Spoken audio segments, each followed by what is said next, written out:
सभी मित्रों को नमस्कार। मंजुल भगत जी पर चल रहे एकाग्र की इस नई कड़ी में आप सभी का हार्दिक स्वागत है। मित्रों, इस एकाग्र की पूर्व की कड़ियों में भी हमने किसी न किसी बहाने मंजुल भगत जी की कहानियों पर चर्चा की, कहानियों का पाठ भी सुना। मृदुला गर्ग जी ने उनकी बेहतरीन कहानी रौनक का पाठ किया। हिरण्य हिमकर जी की ओर से भी मंजुल जी की 2 कहानियों का पाठ हुआ। उस पर दोनों वक्ताओं ने अपने अपने हिसाब से बात भी रखी। आज की इस कड़ी में हमारी कोशिश है कि उनकी कहानियों की दुनिया में कुछ और विस्तार से हम लोग चलें, कुछ और अधिक सघनता से प्रवेश करें। और कई ऐसी कहानियां हैं जिन पर चर्चा की जानी चाहिए, तो उन कहानियों पर हम चर्चा करेंगे। बतौर कहानीकार मंजुल भगत की हिंदी साहित्य में, भारतीय साहित्य में क्या जगह है, किस तरह की उनकी प्रासंगिकता है, उनकी कहानियों में कैसे विषय उठाए जाते हैं, किस तरह का चरित्र चित्रण होता है, भाषा के स्तर पर वे क्या प्रयोग करती हैं, मुहावरों को लेकर और उसके वैविध्य को लेकर वे कितनी सजग हैं, इन सब पर बात होगी। मगर उसके पूर्व एक पुस्तक का कवर देखते चलें, क्योंकि इस संग्रह में संकलित कहानियों पर आज खास तौर से चर्चा होगी। चर्चित कहानियां मंजुल भगत, यह पुस्तक सामयिक प्रकाशन से प्रकाशित है और इसमें कई उनकी जरूरी कहानियां, महत्वपूर्ण कहानियां संकलित हैं। तो हम आज इस पुस्तक में संकलित कहानियों पर चर्चा करेंगे और इस चर्चा में कुछ अन्य कहानियां भी आ सकेंगी। तो अच्छा लगेगा कि आज हम मधुछंदा चक्रवर्ती जी को सुनेंगे और मैं सभी मित्रों की ओर से उनका हार्दिक स्वागत करता हूं, उन्हें नमस्कार कहता हूं। जी बहुत बहुत स्वागत मधुछंदा जी।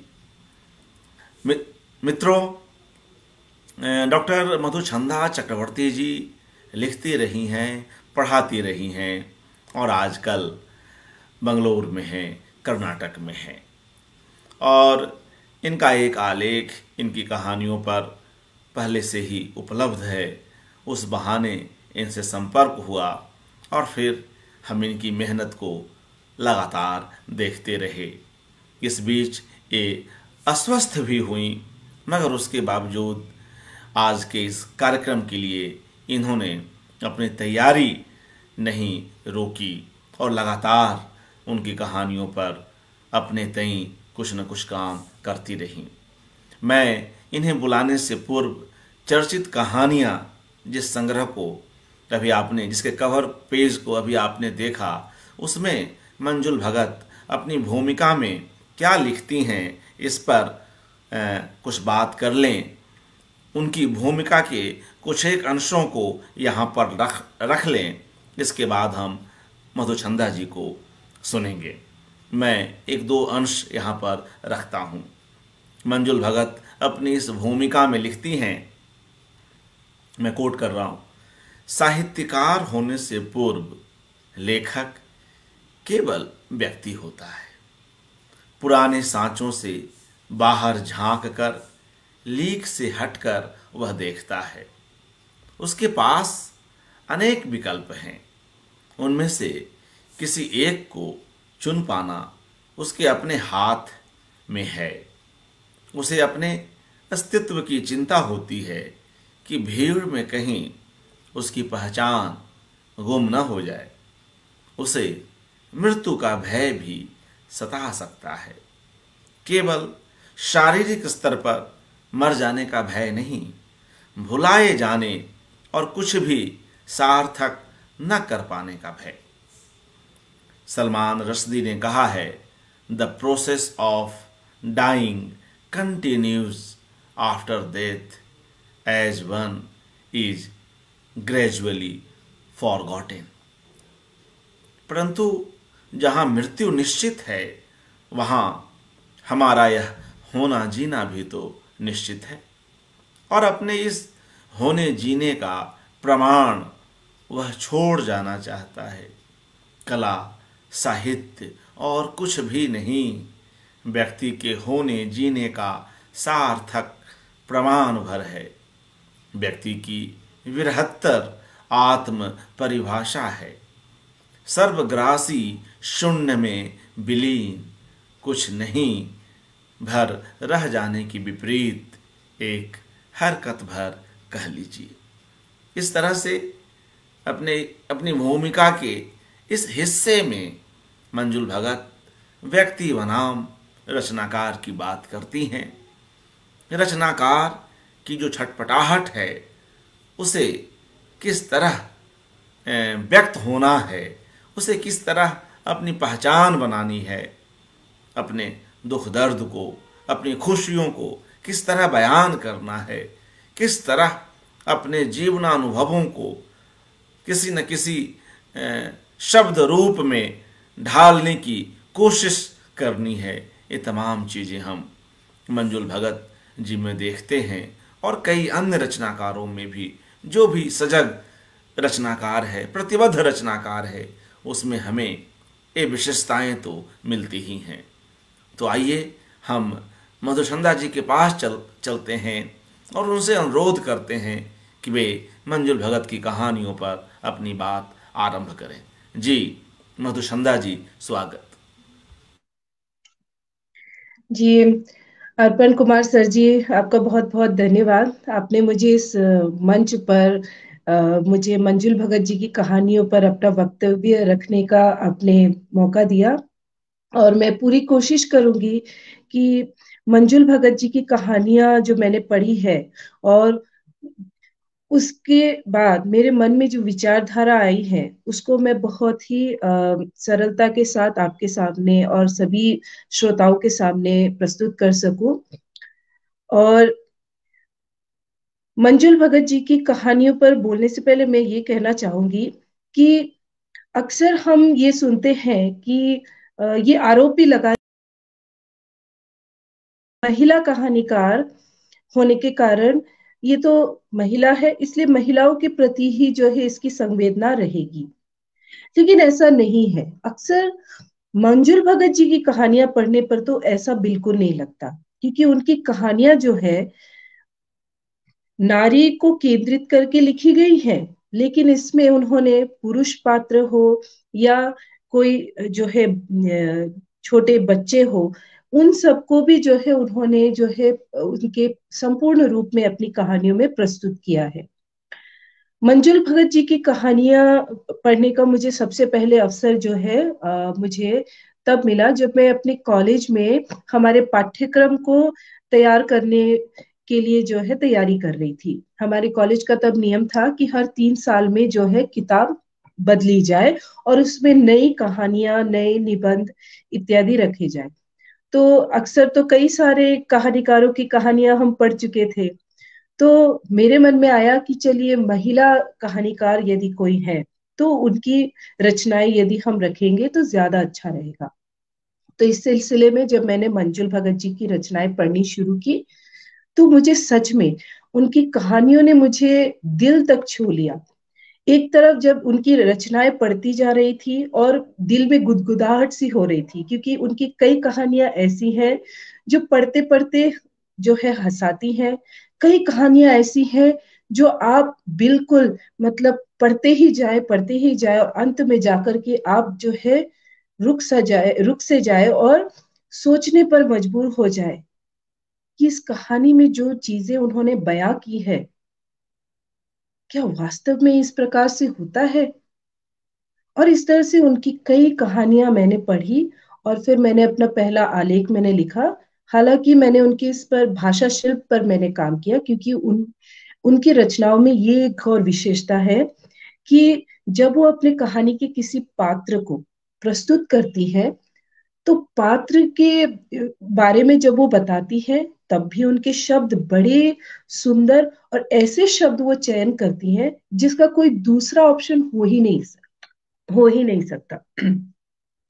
दूसरी बात यह है कि पात्रानुकूल भाषा, पात्र जिस बैकग्राउंड से है, यानी कि जिस पृष्ठभूमि पर लिखती हैं, उसके अनुसार यदि उनका पात्र हो तो भाषा भी बिल्कुल वैसी ही हो जाती है। तो ये चीजें मुझे पहले उनकी कहानियों में बहुत ही आकर्षित लगी।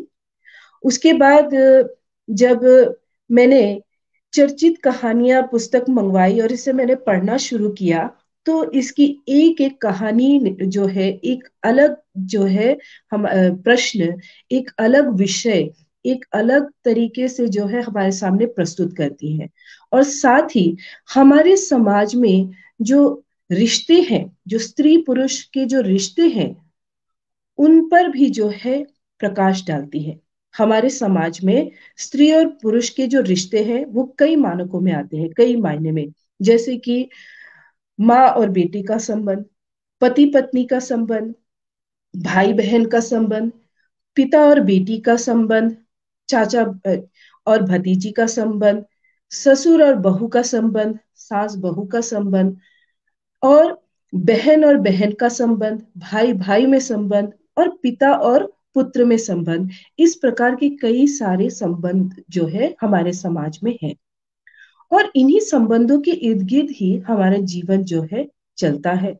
और अक्सर हम हमारे जीवन में ऐसी कई सारी घटनाएं आसपास हो जाती है, लेकिन हम उसे देख करके भी शायद नजरअंदाज कर जाते हैं। लेकिन मंजुल भगत जी एक ऐसी कहानीकार है जिन्होंने इन्हीं छोटे छोटे जो घटनाएं हैं, छोटी छोटी जो पल है, और जो स्त्री और पुरुष के बीच जो अलग अलग संबंध है, उन संबंधों के बीच जो बनते और बिगड़ते जो समीकरण है, उसको बड़े ध्यान से उन्होंने देखा, और उन्होंने उन्हीं चीजों से कहानियां जो है बुनी।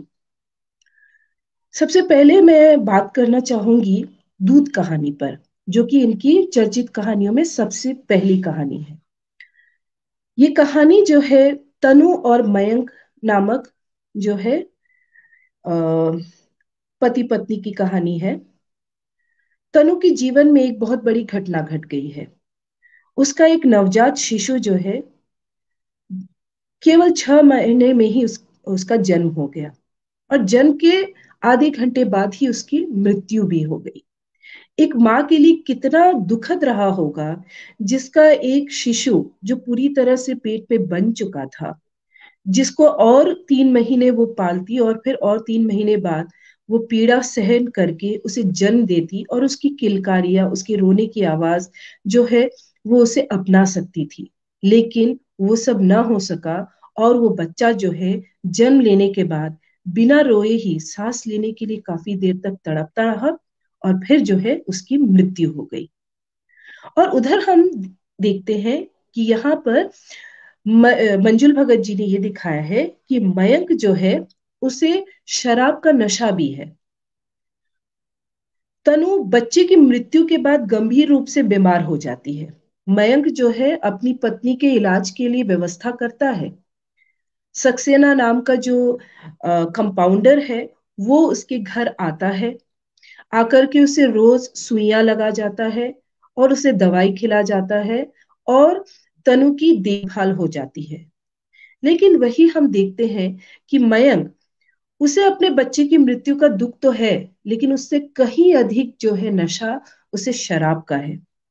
इधर तनु बिस्तर में पड़ी पड़ी अक्सर तड़पती है, क्योंकि वो बिस्तर से अब उठने लायक भी नहीं रही है। और उधर मयंक जो है वो शराब के नशे में पड़ा हुआ है।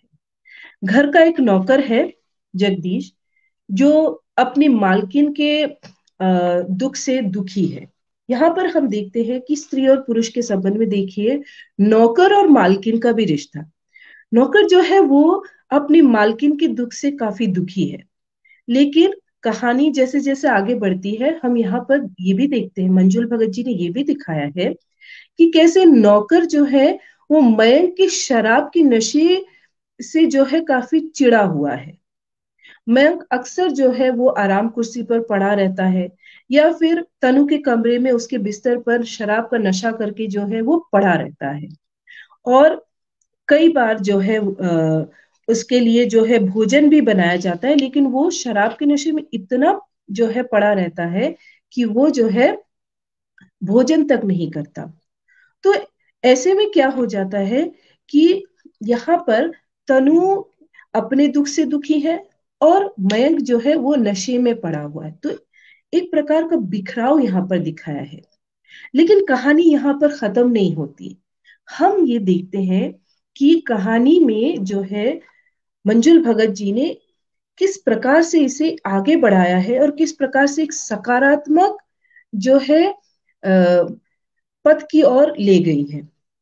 ऐसा इसलिए है क्योंकि कमल किशोर गोयनका जी की एक बात मुझे यहाँ याद आ रही है। उन्होंने मंजुल भगत जी के बारे में ये कहा था कि मंजुल भगत जी जो है भारतीय स्त्री का प्रतिरूप है, और एक भारतीय स्त्री जो है वो कभी भी नहीं चाहेगी कि जो परिवार है वो टूटे या बिखरे, वो ऐसे ही बहता चला जाए, बल्कि अपनी इस भारतीयता, भारतीय स्त्री का जो उनका जो मन है, उन्होंने इस कहानी को देखी बहुत ही सुंदर ढंग से उन्होंने आगे बढ़ाया। यहाँ पर हम तनु की छटपटाहट देखते हैं, मयंक के शराब पीने और उसके नशे में पड़े रहने देते हैं। जगदीश का जो है यहाँ पर हम उसका उसकी चिड़ जो है देखते हैं। जैसे यहाँ पर उन्होंने लिखा है, बीबी जी आपका खाना रख दे मेज पर और पहले दोनों दरवाजे के पर्दे डाल दे। जगदीश ने समझकर पर्दे डाल दिए। तनु ने तिपाई पर से बेड पेन सरकाया और अपने नीचे व्यवस्थित कर लिया। उसने वापस खिसकाना कठिन लगा, छलक कर चादर न खराब कर दी। जगदीश पर्दे हटा दे और मेरे हाथ धुला दे।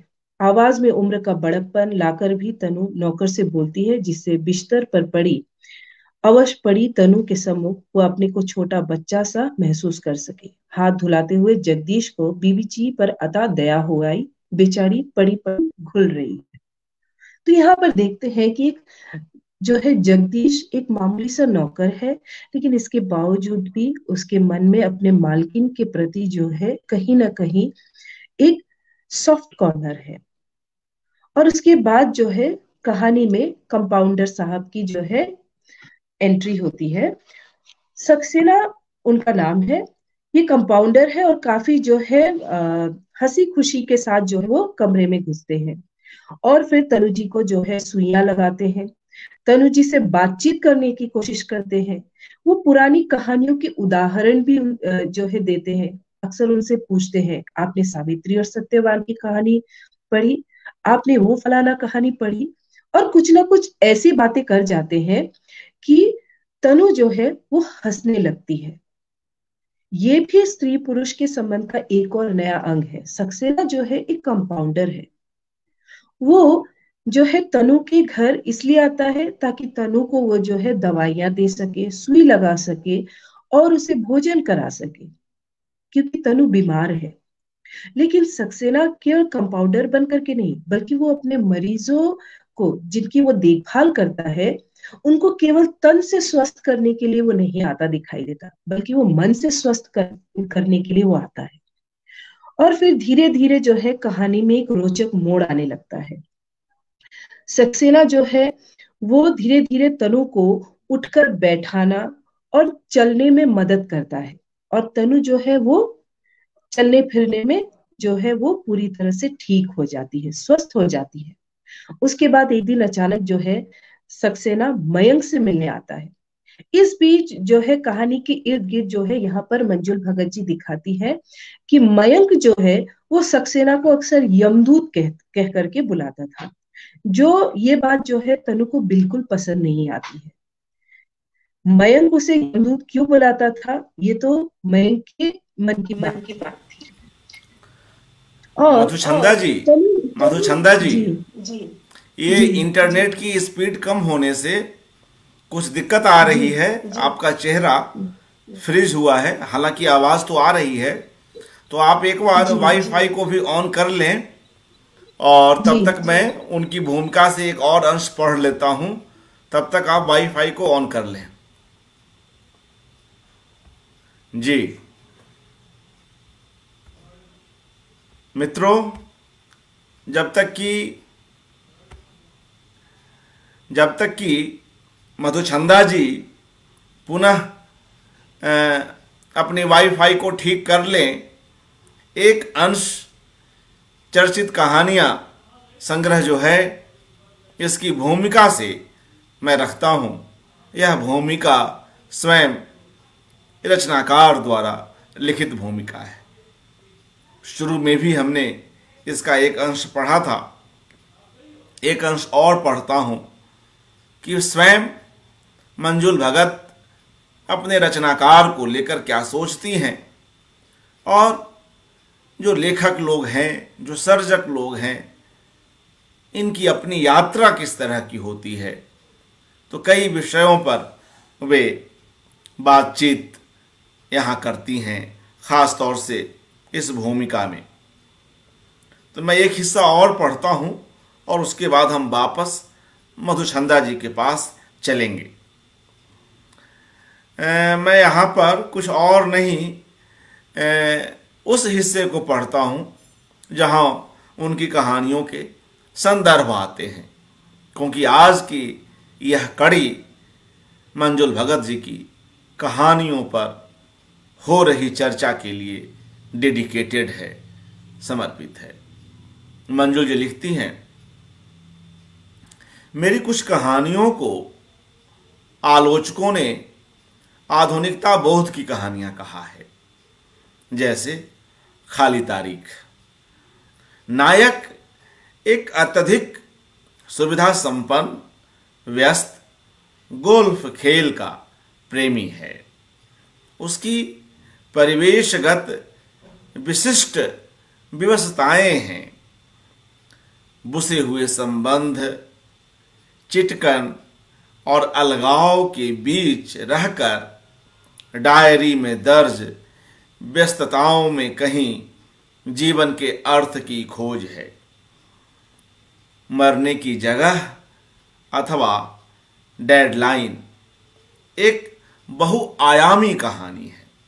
मरने की जगह अथवा डेडलाइन एक बहुआयामी कहानी है, जिसमें संबंधों की चिटकन, नई पीढ़ी की वास्तविकता और स्वार्थ परखता लेकर उभरी है।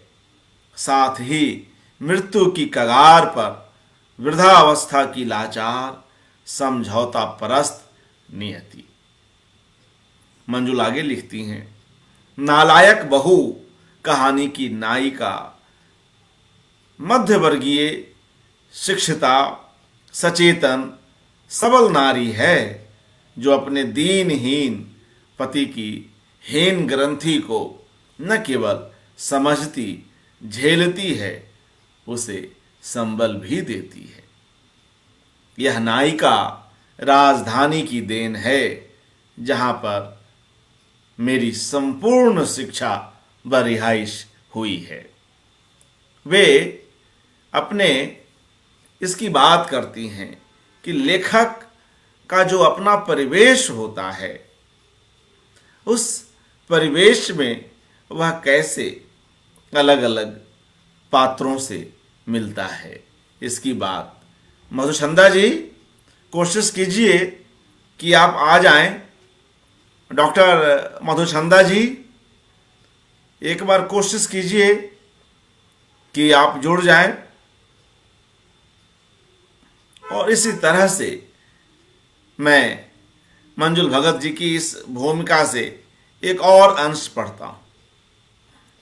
कसर कहानी में कुप्रथा और उससे उपजी लाचारी, जो प्रकृति विरुद्ध यौवन की मांग को नकारती हुई एक विद्रूप, पाखंडी, विवश स्थिति को जन्म देती है। कहानी सफाई कर्मचारी परिवार के इर्द गिर्द बुनी हुई है। कवाड़ कहानी की अधेड़ ताई जी शहर के अकेलेपन से संत्रस्त होकर एक कबाड़ी छोकरे को ममता से अपना लेती हैं।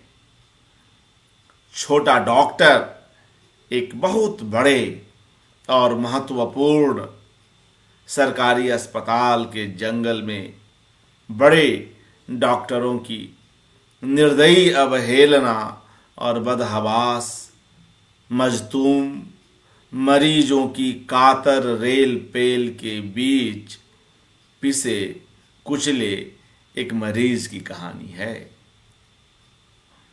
पुराने फैमिली डॉक्टर छोटा डॉक्टर की रवायत की पुनरावृत्ति को गुहारती हुई, जिससे 20 रोज बाद का अपॉइंटमेंट नहीं लेना पड़ता और जो तुरंत उपचार के साथ साथ स्नेहिल सहानुभूति और समझ से नैतिक बल भी प्रदान करता है। स्पेशलिस्ट के इस दौर में वह दादी माँ के घुटने से लेकर मुन्ने के कान के दर्द का उपचार बतला सकता है। और दूत कहानी की चर्चा अभी मधुचंदा जी कर रही थी और हमारी कोशिश है कि वे पुनः हमसे जुड़ सकें। मधुचंदा जी अगर हमें सुन रही हो तो आप शीघ्र जुड़ें, आपको लोग सुनना चाह रहे हैं। इस भूमिका में मंजुल भगत आगे लिख रही हैं कि दूत कहानी एक पक्के पियक्कड़ या पूरे लती अल्कोहलिक की मनोवैज्ञानिक जटिलताओं की कहानी है। उसके इस भयंकर रोग के निदान की आशा के साथ साथ इसी तरह अंतिम चोट कुछ एक भारतीय जर्मन अंतर्विदेशी दंपति को लेकर रची गई है। मधुचंदा जी हमसे जुड़ गई हैं, बस एक दो वाक्य और पढ़कर हम सीधे उनके पास चलेंगे और जहां से आपकी बात रुक गई थी मधुचंदा जी, वहीं से शुरू कीजिएगा। मंजुल भगत जी की एक दो पंक्तियां मैं ले लूं, फिर मैं आपको ला रहा हूं। मंजुल लिखती हैं, मैं अंतिम चोट शीर्षक कहानी की बात हो रही थी कि अंतिम चोट कुछ एक भारतीय जर्मन अंतर्विदेशी दंपति को लेकर रची गई है। क्रॉस कल्चर का प्रभाव उनके दाम्पत्य जीवन पर किस विडंबना से पड़ता है, इस पर एक व्यंग्यात्मक दृष्टि डाली गई है। और अभी के लिए इतना ही रखते हैं। मधुचंदा जी हमसे जुड़ गई हैं, पुनः स्वागत। और जहां आपने अपनी बात समाप्त की थी वहीं से आगे बढ़ें। जी, माइक को ऑन कर लें। जी, अब मेरी आवाज आ रही है सर स्पष्ट? बिल्कुल बिल्कुल आ रही है। जी, तो दूत कहानी में हम ये देखते हैं कि किस प्रकार से सक्सेना जो है वो तनु को जो है उठने बैठने काबिल वो बना देता है और उसे पूरी तरह से स्वस्थ हो जाती है। फिर भी जो है सक्सेना वो तनु से मिलने के लिए आता है और मयंक से भी मिलने के लिए आता है।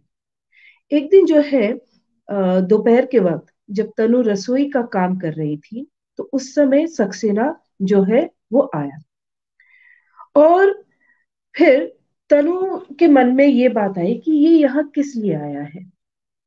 फिर तनु से जो है उसने बातचीत की। तनु ने एक समय सक्सेना से जो है अपने मन की जो है बात, अपनी मन की व्यथा जो है उससे जाहिर की थी कि मयंक जो है बहुत अधिक शराब पीता है। इस प्रकार इतना अधिक शराब पीना जो है उसने कभी नहीं देखा। तो सक्सेना जो है वो कहता है कि तनु तुम पूरे तौर पर जो है एक शराबी की पत्नी हो।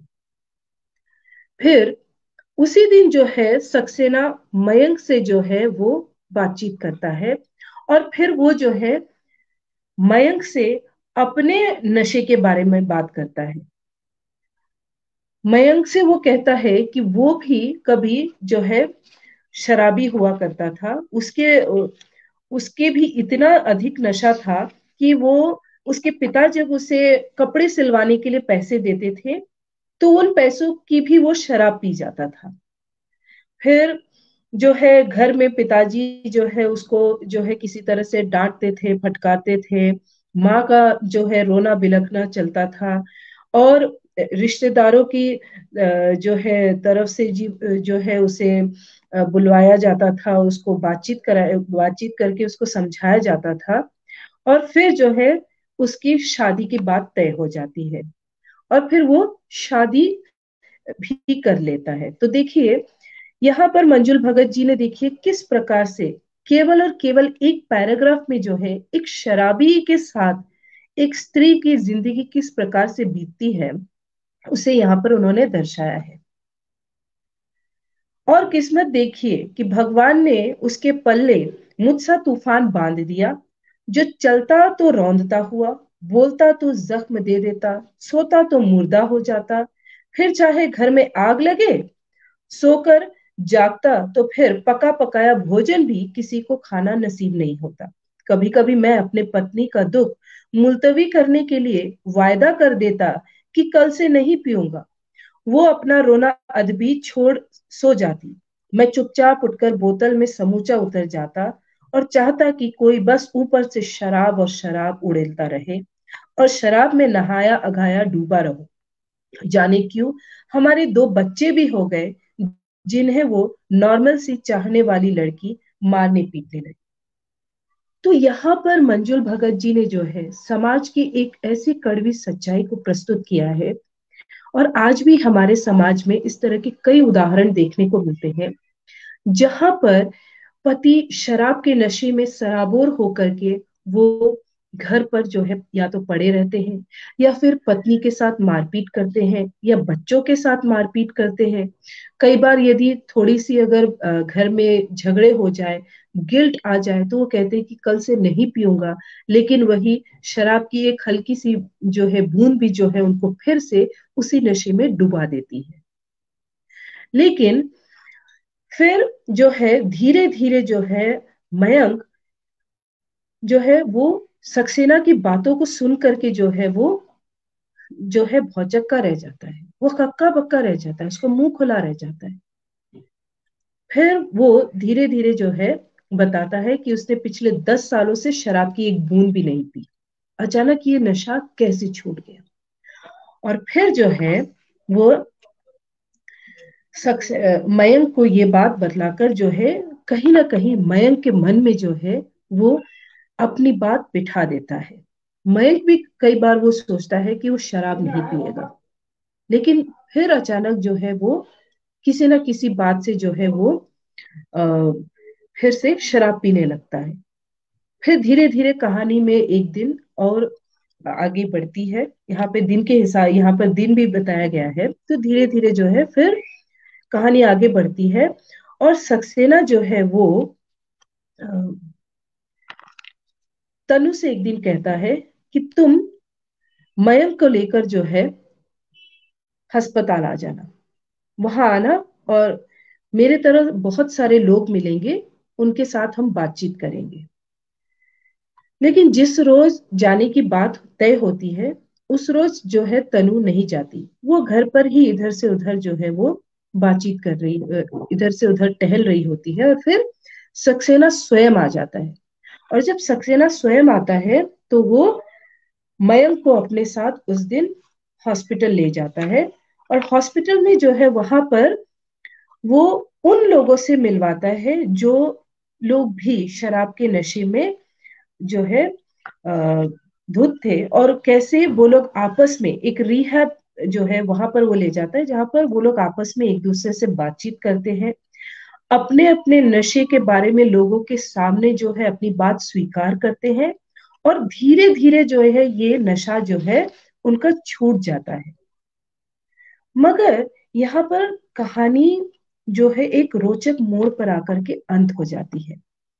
पहले जहां तनु को इस बात की फिक्र थी कि मेरा पति जो है हर वक्त नशे में रहता है, अब जो है पति होश में तो रहता है, लेकिन कहीं ना कहीं होश में रहने के बाद जब उसे अपने घर की तरफ लौटना चाहिए था, अपने घर, अपनी पत्नी और उसी पत्नी के प्रति जो है उसके मन में संवेदना होनी चाहिए थी, क्योंकि उन दोनों के रिश्ते से जो जन्मा जो उनकी संतान थी उसकी मृत्यु हो चुकी थी, वो फिर से एक नई कोशिश कर सकते थे। इन सब से परे जो है मयंक और जो है सक्सेना के बीच की जो दोस्ती है वो शुरू हो जाती है। और जो है तनु को एक अजीब सा अकेलापन महसूस होता है। कहानी के अंत में हम आकर के देखते हैं कि यहाँ मंजुल भगत जी जो है वो देखती है कि मयंक जो है अब घर आता है, होश में आता है, और फिर जो है वो उससे तनु पूछती है कि कहाँ जा रहे हो, आते ही तुम्हें भूख नहीं लगी, कहाँ जा रहे हो, रोज कहीं ना कहीं पहुंचने की उतावली होती है। तो कहता है कि हम, मैं जमावड़े में जा रहा हूँ। कौन लेने आ रहा है? तो कहता है कि सक्सेना लेने आ रहा है। और फिर वहां पर वो क्या होता है, ऐसी क्या चीजें होती है जो तुम रोज वहां पहुंच जाते हो? तो वो कहता है कि वहां सिर्फ बातें होती हैं। सिर्फ बातें? चाय वाय नहीं होती? तो कहता है कि सिर्फ बातें ही होती हैं। वही शब्द जो है बार बार जो है उसके कानों में जो है मंत्र की तरह बजते चलते हैं। और फिर जो है अंत में सक्सेना जो है वो आता है और आकर के मयंक को अपने साथ जो है लेकर के जाने की बात करता है। तो अंत में यहाँ मंजुल जी लिखती है, तनु का तन जलने लगा। जब मदहोश था तब मेरे पल्लू में पसरा रहता था, और अब जब बाहोश है तब यह यमदूत उसके पति को उससे छीने ले जा रहा है। पल भर को सक्सेना की नजर तनु से मिली, लगा मानो उसने कहा हो, मैं तुम्हारे लिए इस घर में कभी नहीं आया तनु, आज भी नहीं और तब भी नहीं। फिर वो नजर दोस्ती के रंग में रंगी मयंक की और लौट गई। चलो चले, दोनों ने एक साथ कहा, इतना अकेला तनु ने अपने आप को कभी नहीं पाया। तो ये जो कहानी है, इस कहानी में मंजुल भगत जी ने जो है कई सारी जिंदगी, इसमें दो पति पत्नी के जोड़े दिखाए। एक तो तनु और मयंक, और एक सक्सेना और उसकी पत्नी की कहानी जो सक्सेना अपने मुख से बोलता है। और यहाँ पर जो है मंजुल भगत जी ने दिखाया कि किस प्रकार से जो है समाज में जो है आज भी शराब के नशे के कारण जो है कई परिवार बर्बाद हो रहे हैं। लेकिन यहाँ पर उन्होंने एक सकारात्मक पहलू दिखा दिया कि कैसे सक्सेना ने स्वयं पहले शराब का नशा छोड़ा। 10 साल उसने शराब बिल्कुल नहीं पी, यानी कि वो पूरी तरह से शराब के नशे से बाहर निकल चुका है। और अब उसने ठान ली कि जिस परिवार में वो जा रहा है, जहां एक पत्नी बीमार है और पति भी जो है एक प्रकार से बीमार ही है, क्योंकि नशा भी एक बीमारी ही है, और वो मयंक को जो है अचानक इस नशे से बाहर निकाल लेता है। ये तो एक सकारात्मक पहलू दिखाया है, लेकिन फिर भी जो है यहाँ पर इन्होंने तनु की जो है मनस्थिति और तनु की दशा यहाँ पर दिखाई कि तनु पहले भी अकेली थी, क्योंकि तब जो है मयंक शराब के नशे में मदहोश रहता था। वो तनु से बिल्कुल बंधा हुआ जरूर था, फिर भी तनु की वो वैसी सहायता नहीं कर सकता था जैसे कि एक पत्नी ऐसे नाजुक हालत में अपने पति से चाहती है, जहां पर उसने अपनी संतान को खोया हो। और अब जब होश में आया है तब भी वो अपने पति को उस रूप उतना नहीं पा रही है, उस रूप में नहीं पा रही है, क्योंकि अब जो है सक्सेना के साथ मयंक की इतनी गहरी दोस्ती हो गई है, और वो जो है जमावड़े में जाने लगा है, जहां पर वो और ऐसे लोगों से मिल रहा है जो वे भी शराब के नशे में चूर रहते थे और जिन्होंने शराब को छोड़ने का मन बना लिया है।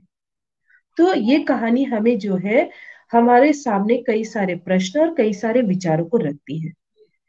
आजकल के आधुनिक जीवन में हम देखते हैं ज्यादातर मेट्रोपॉलिटन शहर में यही सब होता है कि लोग एक दूसरे के घर जाते हैं तो वहां पर पुरुषों की जो जमावड़े होते हैं वहां पर शराब पीना चलता है। तो क्या ये सहज है? क्या ये सही बात है? और जब ऐसी स्थिति आ जाती है पति पत्नी के जीवन में संबंध में जब तनाव आ जाते हैं तो ऐसे समय में क्या करना चाहिए? कोई तीसरा व्यक्ति आकर के क्या इन समस्याओं को सुलझा सकता है? इस तरह के प्रश्न और हमें जो है सोचने पर मजबूर कर देते हैं। तो ये जो है मंजुल भगत जी की कहानी की एक विशेषता है कि वो अपने कहानी में किसी प्रकार का निर्णय नहीं थोपती है, बल्कि पाठकों पर ये बात छोड़ देती है। पाठक उस कहानी को पढ़ करके स्वयं अपने मन में प्रश्न भी कर सकता है और विचार भी कर सकता है कि क्या होना चाहिए, समाज में क्या होना चाहिए, कैसे होना चाहिए, परिवार में क्या होना चाहिए और कैसे होना चाहिए। उसी तरह से देखिए, हम उसके बाद एक और कहानी ले सकते हैं, करवट दर करवट एहसास। ये कहानी जो है एक नव युवती जो है वो बड़ी हो रही है धीरे धीरे। स्कूल में वो पढ़ रही है, अभी वे उसके जो है ड्रेस कोड चेंज हुए हैं। वो अभी जो है सलवार कुर्ता और दुपट्टा पहनने लगी है। वो जो है अपनी टीचर मिस गार्गी या उसकी और जो टीचर है मिस किचलू, इन सब से जो है उसका रिश्ता किस प्रकार का है, ये कहानी बड़ी रोचक है। हम सभी कभी ना कभी स्कूल गई हैं, और जब लड़कियां जब धीरे धीरे अपने बचपन से जब धीरे धीरे टीन एज में आने लगती है, टीन एज से जब वो धीरे धीरे जो है 17वीं 16वीं साल जब वो होने लगती है, धीरे धीरे उनके कई सारे शारीरिक बदलाव जो है वो जो है होते हैं, और उनके मन में कई सारी जो है भावनाएं भरती हैं। और ये सब के साथ साथ जो है वो अपने आसपास के जो है अपने परिवार, अपने जो है क्लास में अपने क्लासमेट हो, अपनी टीचर हो, उन सब के साथ जो है वो जुड़ती है। तो उनके साथ किस प्रकार का रिश्ता है, ये इस कहानी में बहुत ही रोचक ढंग से दिखलाया गया है। आमतौर पर कई बार स्टूडेंट्स को अपने कई टीचर पसंद होते हैं, कई कई टीचर बिल्कुल पसंद नहीं होते। इस कहानी में भी जो है एक स्त्री और स्त्री का संबंध, एक जो है नई जो है एक लड़की है जो अभी धीरे धीरे बड़ी हो रही है, और वही उसकी दो टीचर है, मिस गार्गी और मिस किचलू। तो मिस गार्गी को वो बहुत पसंद करती है। क्यों? क्योंकि मिस गार्गी जो है वो काफी जो है यहाँ पर वो अपनी इस छात्रा को जो है काफी पसंद करती है, उसको बहुत ही प्यार से जो है उसको जो है वो एक स्टूडेंट की तरह जो है उसको देखती है, शन्नो को देखती है। और वही मिस किचलू जो है वो शन्नो के प्रति काफी स्ट्रिक्ट है। तो ये कहानी जो है एक ऐसी पृष्ठभूमि में रची गई है जहां पर एक स्टूडेंट और टीचर के बीच का रिश्ता है, और कैसे जो है यहाँ पर एक स्टूडेंट अपने टीचर के बारे में किस तरह की बातें सोचते हैं, क्या वो सोचते हैं, उनके मन में किस प्रकार की बात आती है, ये यहाँ पर इन्होंने अपनी भूमिका में ही लिख दिया था कि करवट दर करवट एहसास जवान होती एक नव किशोरी की कसमासाहट, बौखलाहट और विस्मित असमंजस की कहानी है। यानी कि जब लड़कियां धीरे धीरे जो है नव किशोरी होती हैं तो उनके मन में अपने आसपास की जो एनवायरनमेंट है उसके साथ वो जो है एक नई सिरे से वो एडजस्ट होने की कोशिश करती है। और ऐसे में जो है अपने मन की बात वो किससे कहे, किससे कहे और किससे वो कह नहीं पाती हैं, ये जो है उनमें एक जो है बौखलाहट पैदा कर देता है। और कई बार जो है छोटी से छोटी चीजों पर भी गलती अगर उसकी नहीं भी है लेकिन उसे डांट पड़ती है तो वो असमंजस में भी पड़ जाती है। तो इस तरह की एक जो है एक कह सकते हैं एक बंधा बंधा सा एक जो है यहाँ पर जो है एक हम सरकमटेंसेस देखते हैं, और शनो के जीवन के आसपास जुड़ी हुई है। तो ये कहानी जो है बहुत ही मजेदार है। और फिर यहाँ पर हम ये भी देखते हैं कि मिस किचलू के बारे में, यानी कि उनकी टीचर के बारे में जो है एक लड़की उससे सीक्रेट भी शेयर करती है। किस प्रकार का सीक्रेट है कि मिस किचलू को एक बार किसी से प्यार हो गया था, और प्रेमी जो है उसे छोड़ करके चला गया। उसके बाद से जो है मिस किचलू जो है काफी जो है वो गर्म मिजाज की हो गई, और उसके बाद से जो है हर एक के साथ वो काफी स्ट्रिक्ट जो है वो हमेशा व्यवहार करती हैं अपने स्टूडेंट के साथ, और ज्यादातर जो है शन्नों के साथ ही उनका जो है अ, हमेशा एक क्लैश होते रहता है। तो ये जो है कहानी इस प्रकार से उन्होंने दर्शाई है। अब हम आते हैं कसर कहानी पर। कसर कहानी जो है हमारे सामने सामाजिक कुरीति के साथ साथ एक ऐसी विडंबनात्मक दशा को भी प्रस्तुत करती है जो हम चाहे भी तो उसे हम जो है उसे दरकिनार नहीं कर सकते। हमें उसको कभी ना कभी एक्सेप्ट करना ही पड़ता है। क्यों करना पड़ता है? क्योंकि ये हमारे समाज का एक हिस्सा है, और हमारे समाज के इस हिस्से को शायद हम लोगों ने हमेशा अनदेखा किया है। और इस कहानी में जो लोग इसमें है, ये लोग जो है समाज के उस हिस्से से आते हैं जिनको हम देखते हैं नाक भौं सिकोड़ने लगते हैं।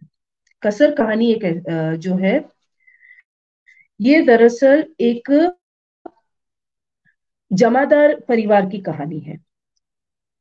जमादार जो है वो यहाँ पर जब भी कोई कॉलोनी में नया कोई व्यक्ति घर लेकर के यहाँ पर रहने आता है, तो वो जाकर के उस कोठरी में जाकर के उस नए लोगों को बताता है कि हम इस इलाके के राजा हैं, यहाँ की एक एक कोठी मेरी है, एक एक ईंट पे मेरा हक बनी है। क्यों? क्योंकि ये जमादार जो है इस कॉलोनी भर में सभी के घर की जो है वो साफ सफाई करता है, और वो चाहता है कि वो इस कॉलोनी में जिंदगी भर साफ सफाई करे। क्यों? क्योंकि इस कॉलोनी में उसकी साफ सफाई के कारण उसकी जो है गृहस्थी चलती है, उसका परिवार चलता है।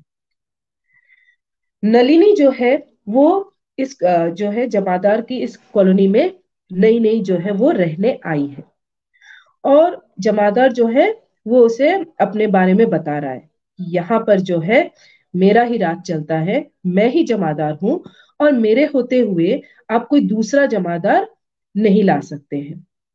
और नलिनी जो है वो एक हाउसवाइफ है, और एक समय उसमें वो हुनर था। वो कई बार वो अपने बारे में सोचती है कि वो बहुत अच्छी जो है शिक्षिका बन सकती थी, एक बहुत अच्छी जो है वो आर्टिस्ट बन सकती थी, लेकिन घर गृहस्थी जो है इन सब के चीजों में वो इतनी उलझ चुकी है कि वो बनते बनते जो है वो रह गई। यहाँ तक कि वो आकाशवाणी के नाटकों में भी भाग लेती रही है, और वो जो है वो कैरेक्टर आर्टिस्ट भी जो है वो बनना चाहती थी, लेकिन वो बन नहीं पाई। तो नलिनी जब यहाँ पर रहने के लिए आती है, तो वो जमादार के जो है वो बातचीत से ही जो है वो जो है थोड़ी सी जो है वो शॉक्ड हो जाती है, और उसके बाद जो है वो फिर अपने आप को संभालती है, और जमादार से वो बातचीत करती है। तब उसे पता चलता है कि वो जो है इस कॉलोनी में हर एक घर की वो सफाई करेगा, उसके रहते और कोई नया जमादार यहाँ पे काम करने नहीं आ सकता। फिर धीरे धीरे जो है नलिनी जो है जमादार के परिवार के और भी लोगों से जो है वो परिचय प्राप्त करती है। अक्सर जब सुबह सुबह जब जमादार सफाई करने के लिए आता है, तो उसकी पत्नी भी जो है वहां पर वो भी आ जाती है, और अक्सर उनमें लड़ाइयाँ होती हैं, और वो बहुत जोर जोर से चिल्ला चिल्ला करके आपस में एक दूसरे से बात करते हैं। जमादार की एक बेटी भी है, जमादार के एक बेटा भी है जिसका ब्याह हो चुका है लेकिन अभी तक गौना नहीं हुआ, यानी कि उसने अपने गौना करके जो है अपने जो है पत्नी को वो जो है ससुराल नहीं लाया है। और वही यहाँ जो है जमादार की जो बेटी है, उसका उसका भी ब्याह हो चुका है, लेकिन उसका भी गौना नहीं हुआ। और उसकी बेटी लज्जो जो है वो काफी जो है गुस्सैल औरत है, बहुत ही गर्म मिजाज से वो बातचीत करती है। तो देखिए कहानी में जब ये हम आगे बढ़ते हैं, तो नलिनी को पता चलता है कि जमादार की जो है बेटी की जो है दुल्हन जो है वो गौना करके ससुराल आ गई है, और वो भी जो है अब कॉलोनी में अपने सास ससुर के साथ वो भी सफाई के काम में जो है वो लगेगी। और धीरे धीरे जो है अब लज्जो जो है वो नलिनी को पता चलता है कि वो एक दिन जो है माँ बनने वाली है। तो यहाँ पर जो है कहानी आकर के जो है एक प्रकार से जो है एक दूसरे के साथ जुड़ जाती है। जमादारनी जो है वो अब सास बन चुकी है, लेकिन उसकी बहू भी पेट से है और जमादारनी भी स्वयं पेट से है। तो ये हमारे समाज की एक ऐसी सच्चाई हम यहाँ पर हम देखते हैं कि अशिक्षा के कारण, जागरूकता न होने के कारण जो है गरीब परिवारों में इस प्रकार की चीजें देखने को मिलती है, जहां पर सास भी जो है पेट से है और बहू भी पेट से है। नलिनी जो है उससे पूछती है कि ये क्या तुमने जो है जो है मुसीबत मोल ली। तो जमादारनी जो है इस चीज को जो है बड़ी हंसी में टाल देती है, जो हुआ सो हुआ, हम क्या कर सकते हैं। और उसके बाद जो है धीरे धीरे जो है ये कहानी में और भी कई सारी चीजें दिखने लगती है कि जमादार काफी जो है वो अपनी बहू और अपनी पत्नी को लेकर के जो है वो काफी सजग हो रहा है। लेकिन ऐन मौके पर जो है यहाँ पर उन्हें एक और शॉकिंग, मतलब बहुत ही अजीब हैरान कर देने वाली बात आगे मिलती है कि जमादारनी की बेटी जो है नन्हो, वो भी जो है कहीं ना कहीं जो है वो भी अपने माँ बनने वाली है। वो कैसे हो जाता है जमादारनी की तो ये सारी चीजें जो है यहाँ पर हम देखते हैं कि गरीब महिलाओं में जो है यहाँ पर लोग किस प्रकार से जागरूकता नहीं है, और जो है अशिक्षा के कारण जो है वो इस प्रकार की जो है सांसारिक उलझनों में उलझते जाते हैं। घर पर जो है बच्चे होते जा रहे हैं, लेकिन इसके बावजूद भी उनके संबंधों में किसी प्रकार का कोई बदलाव नहीं आया है। तो इसको मंजुल भगत जी ने जो है यहाँ पर कहानी को बड़ी सहजता के साथ जो है दिखाया है। फिर नलिनी अक्सर वो कहती है कि तू अपनी बहू को जो, जो है पीहर क्यों नहीं भेज देती, उसकी भी तो बाल बच्चा होने, उसके जब बाल बच्चा होने वाला है तो उसे भेज दे। वो पुराने ख्यालों की वो चाहती है कि उसकी बहू जो है वो घर बार में ही बनी रहे। लेकिन घर बार में बने रहने के लिए तो एक घर बार जैसा एक माहौल भी होना चाहिए। वही जो है नलिनी उसे समझाती है कि पर जमादारनी नई ब्याहली बहू बेटी, तो वो कहती है कि अजी हम जावे भला, बुढ़े होंगे फिर भी करे ना साजन छोड़े रंग संग, तब सो काज का होर सुनो थारे काम आवेगा, छोटा बाप का धाम रहे अन्न के गाम। तो जमादार ने अपनी बातों से वो बताती है कि हम क्यों चले जाए, बूढ़े होंगे फिर भी यही हम रहेंगे। वो जो दुश्मन है जिसे वो दुश्मन कहती है, दरअसल वो अपने पति को दुश्मन बुलाती है। वो अगर हमें कहीं छोड़ करके नहीं जाता तो हम क्यों छोड़ करके जाए, जब वो छोड़ करके चले जाएंगे तब हम 100 काम करेंगे। तो यहाँ पर एक प्रकार से स्त्री पुरुष संबंध जो है हम देखते हैं कि जमादारनी जो है वो अपने पति से लड़ती झगड़ती बहुत है, लेकिन वो अपने पति को छोड़ करके कहीं जाना नहीं चाहती। साथ ही साथ उनके पति पत्नी का जो संबंध है वो खास है, बहुत ही प्रगाढ़ है। इसीलिए तो उसको जो है एक और बार जो है बच्चा होने वाला है। उसी प्रकार जो है नन्हो, उसकी भी शादी हो गई है। वो भी जो है अब धीरे धीरे अपनी भाभी को देख करके, अपने माँ को देख करके उसके मन में भी जो है विचारधारा उमड़ रही है कि उसकी शादी हो चुकी है लेकिन उसका गौना नहीं हुआ। वो अपने जो है पति से मिली है या मिलना चाहती है, उसके घर भी जाना चाहती है, लेकिन आ, वो जा नहीं पाती है। क्यों, किस लिए? क्योंकि अब जो है उसके वो भी जो है अब अपने मन में जो है इन विचारधाराओं को लेकर के जो है वो पड़ी हुई है। तो ये कहानी जो है हमारे सामने समाज में जो निचले तबके के जो लोग हैं उन सबको जो है दर्शाती है कि हमारे समाज में जो छोटे ये जो हमारे निचले तबके के जो लोग हैं जिनके साथ हम किसी प्रकार का रिश्ता नहीं रखना चाहते, लेकिन उन्हीं परिवारों में हम देखते हैं रिश्ते काफी आपस में जुड़े हुए हैं। जैसे कि नन्हो अपनी भाभी के साथ, जब उसकी भाभी नई नई ब्याह करके जब वो आती है तो वो बहुत जो है उसके साथ जो है घुल मिल जाती है, अपनी भाभी के साथ कई तरह की अटखेलियां करती है, छेड़ती है, नोक झोंक होती है। और उसी तरह से नन्हो अपनी माँ के साथ भी जो है वो काफी छेड़खानी करती है। उसकी माँ बहुत गुस्से वाली होती है, इसके बावजूद भी वो सड़क के मोड़ पर बैठ करके रब्बा हो करके जो है अपनी माँ को छेड़ती है। नन्हो जो है एक ऐसी बेटी और ननद का वहां यहाँ पर हम उसका चरित्र देखते हैं, जो कि अपनी भाभी और अपनी माँ के साथ जो है बहुत घुली मिली है। और वही जो है जमादारनी जो है वो भी जो है अपनी बेटी और अपनी बहू उनमें कोई फर्क नहीं करती है, लेकिन हाँ वो एक पुराने ख्यालात की है। वो स्वयं कभी ब्याह के बाद अपने मायके नहीं गई तो वो अपने बहू को जाने नहीं देती, लेकिन जैसे ही लज्जो को बच्चा हो जाता है तो वो अपनी बहू को जो है वो पीहर भेज देती है। क्यों? ताकि पीहर में जाकर के उसका बच्चा जो है बहुत अच्छी तरह से उसकी देखभाल हो और वो बहुत अच्छी तरह से जो है वो बड़ा हो के आए। तो पूरे 40 दिन के लिए वो भेज देती है। फिर नन्हो की बारी आती है। तो नन्हो के बारे में जब ये पता चलता है कि नन्हो माँ बनने वाली है, तो तब जाकर के जो है एक प्रकार से जो है ये जमादार परिवार जो है समस्या में पड़ जाता है। क्यों?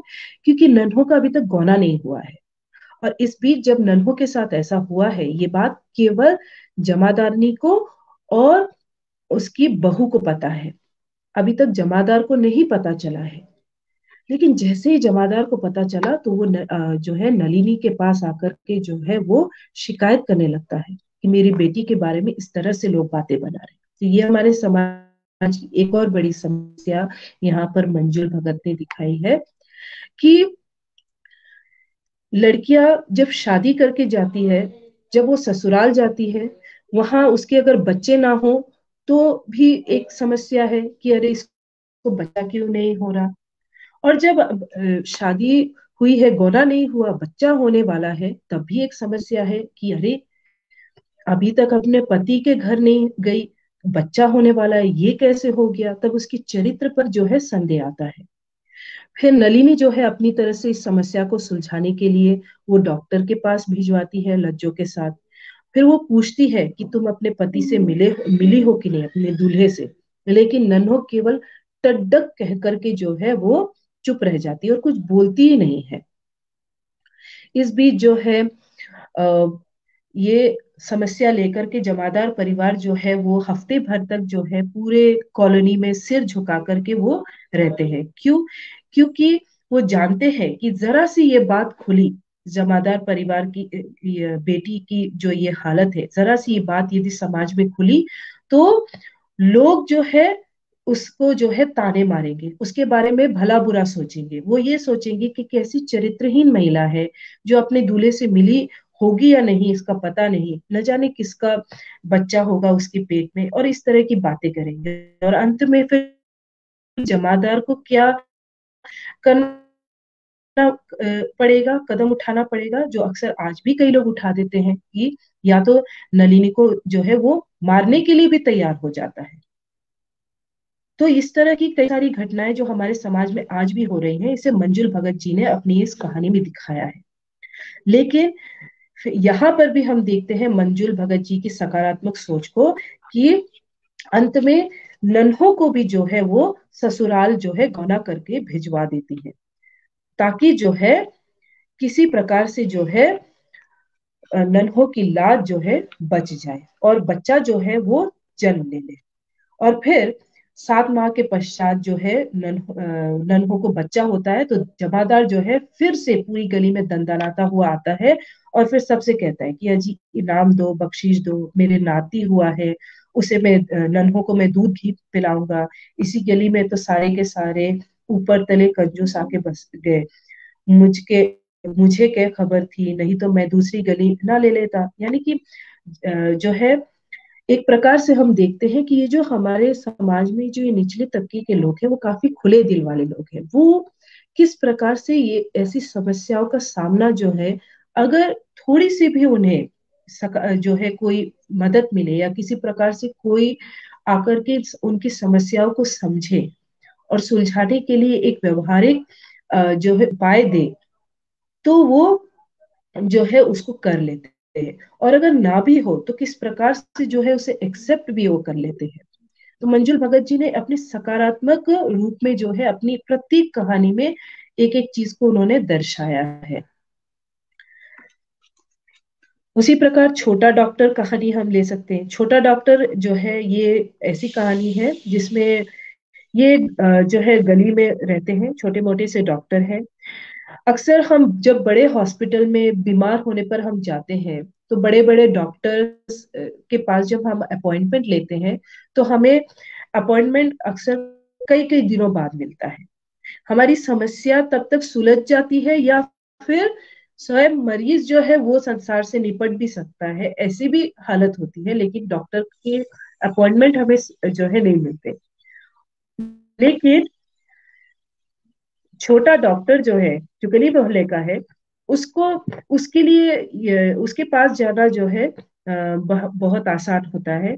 उसके पास जाकर के जो है 20-20 दिन बाद, 40-40 दिन बाद जो है अपॉइंटमेंट लेने की समस्या नहीं आती, बल्कि वो बहुत ही जो है जल्दी जो है अपने पेशेंट को वो अटेंड करता है।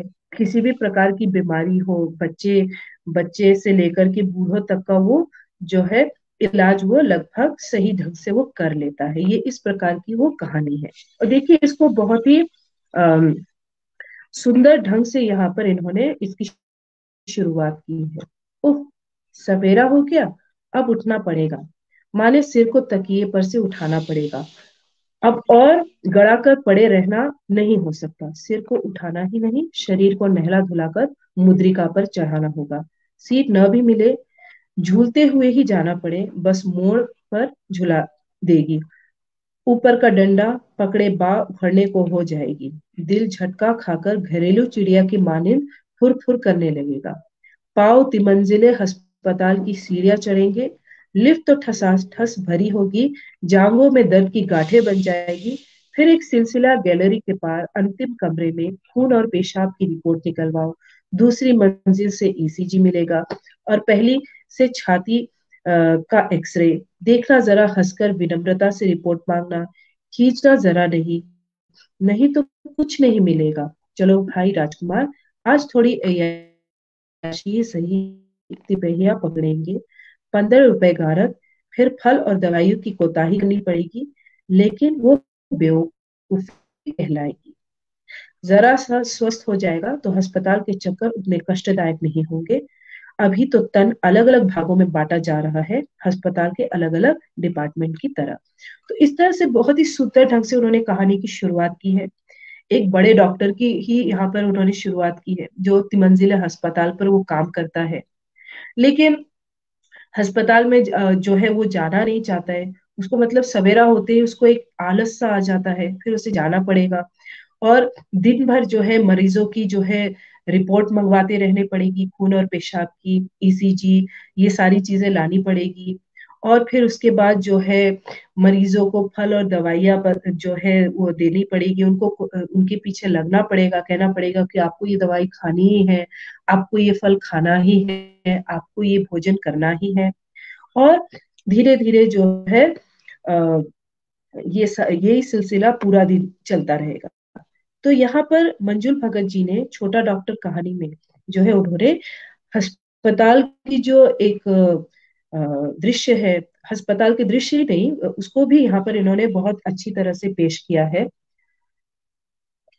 जैसे कि कंपाउंडर के बारे में है, वो लोगों के जो है खून निकाल रहा है, वो उसे जमा कर रहा है। अजब गजब है अस्पताल भी, तरह तरह के मरीज हैं। आदमी अपनी बीमारी भूल दूसरों की कहानियां सुनने लगता है। थोड़ा सा समाज कल्याण भी चाहे अनचाहे हो जाता है। अनपढ़ मरीज, बूढ़े मरीज, लावारिस मरीज, बहुत ज्यादा मरीज ही मरीज। इंसान को किसी और नर्क की कल्पना करने की जरूरत नहीं। नर्क का निम्न से निम्नतम स्तर बाकी नहीं है यहाँ। जाने कितने विकल्प प्रेत यही रह जाते होंगे। नर्स चिड़चिड़ी और डॉक्टर अधीर। हर कोई भागा जा रहा है, नर्स भी, डॉक्टर भी और मरीज भी। कंपाउंडर साहब, मेरी नस आसानी से नहीं मिलती, आप खून कैसे निकालेंगे? किसी ने पूछा। अरे, खून निकालना हमारा काम है, तुम इसमें दखल मत दो, बहलाओ इधर। तो यहाँ पर मंजुल भगत जी ने, देखिए, रिश्तों के ताने बाने की बात अगर हो रही है तो मंजुल भगत जी ने जो है एक हॉस्पिटल का दृश्य यहाँ पर दिखाया। यहाँ पर देखिए, रिश्ते, यहाँ पर भी रिश्ते बन जाते हैं अनजाने में ही, एक अजनबी लोगों के साथ। सभी मरीज हैं, सभी अपनी अपनी बीमारियां लेकर के अस्पताल आए हैं, लेकिन अपनी बीमारी की कहानी छोड़ करके लोग दूसरों की कहानियां सुनने में दिलचस्प लेते हैं। मरीज आपस में एक दूसरे से बात करते हैं। किसी को ब्लड प्रेशर बहुत हाई है, किसी का शुगर बहुत है, हाई हो गया है, किसी के पैरों में दर्द है, किसी को फ्रैक्चर हो गया है, किसी को शारीरिक दिल की बीमारी है। सब एक दूसरे से अपनी कहानियां सुना रहे हैं और एक दूसरे की कहानियां वो सुन रहे हैं। तो यहाँ पर मरीज और मरीज, चाहे वो स्त्री हो पुरुष हो, उन सब से कोई फर्क नहीं, बल्कि मरीज और मरीज के बीच का रिश्ता दिख रहा है। एक दूसरे से वो कहानियां सुन रहे हैं। और फिर जो है नर्स और डॉक्टर के बारे में दिखाया जा रहा है। नर्स जो है वो चिड़चिड़ी है और अक्सर हमें ये दिखने को मिलता है। हाल फिलहाल अगर मैं अपनी बात करूं तो जब मैं अस्पताल में थी तो वहां पर भी चिड़चिड़ी नर्सेस से जो है एक दो बार मुलाकात हो गई। इसका कारण ये है कि ये जो अस्पताल का जो वातावरण है, यहाँ पर मंजुल भगत जी ने जो कहा है कि नर्क का निम्न से निम्न स्तर बाकी नहीं है यहाँ, और किसी दूसरे नर्क की जो है हमें यहाँ पर कल्पना करने की जरूरत नहीं है। क्यों? क्योंकि चारों तरफ बीमार लोग हैं। हर कोई रो रहा है, बिलक रहा है, कोई आराम कर रहा है, लेकिन ज्यादातर इस तरह की हालत है। और वहां पर इतने सारे मरीजों से जो है डील करने के लिए कुछ नर्सेस हैं और डॉक्टर हैं, तो कहीं ना कहीं उनमें वो चिड़चिड़ापन आ जाता है। वही डॉक्टर अधीर होते हैं। डॉक्टर इसलिए अधीर होते हैं क्योंकि उन्हें एक एक या दो मरीज नहीं, उनके पास जितने मरीज आएंगे उन सबको देखना पड़ेगा। उन सबकी एक एक बातें सुननी पड़ेंगी, ध्यान से सुननी पड़ेंगी, और फिर उनकी जो कष्ट है उनको सुनकर के उन्हें दवाइयां भी देनी पड़ेंगी, और फिर उसे याद भी रखना पड़ेगा। तो डॉक्टर इस वजह से अधीर हो जाते हैं। और कई बार जो है डॉक्टर और मरीज के बीच जो है एक अजीब सा रिश्ता बनता है। कभी वो चिड़चिड़ा करके जो है अपने मरीज से बात करते हैं, कभी बहुत जो है सौहार्द के साथ मित्र बन करके भी अपने मरीजों के साथ जो है एक रिश्ता बांधते हैं। ये सारी चीजें जो है हमें देखने को मिलती है। और फिर जो है धीरे धीरे यहाँ पर कहानी में आगे बढ़ती है। यहाँ पर मरीज एक दूसरे के साथ जो है वो बातचीत करते हैं, कहते हैं कि वो अपनी शुगर के बारे में बताते हैं, कोई अपने जो है अपने बारे में बताता है, कोई अपनी उम्र के बारे में बता रहा होता है, कोई कहता है कि मेरा शुगर इस तरह से बढ़ गया है, मेरा मेरा बेटा बहुत बीमार है। इस प्रकार से जो है कहानी धीरे धीरे बढ़ती जाती है। फिर जो है अचानक जो है एक महिला मरीज जो है वहां पर इस जो है खून लेने वाले जो है कंपाउंडर की जो वहां लाइन लगी होती है, वहां पर एक महिला आती है। वो अचानक जो है उन लोगों के बीच जो है वो हतप्रभ सी हो जाती है। उसके धीरे धीरे उसके शरीर में खुजलाहट और जो है दर्द होने लगता है। फिर धीरे धीरे वो अपने बदन से जो है सारे कपड़े जो है वो निकाल रही होती है, क्योंकि वो जो है असहज महसूस करती है।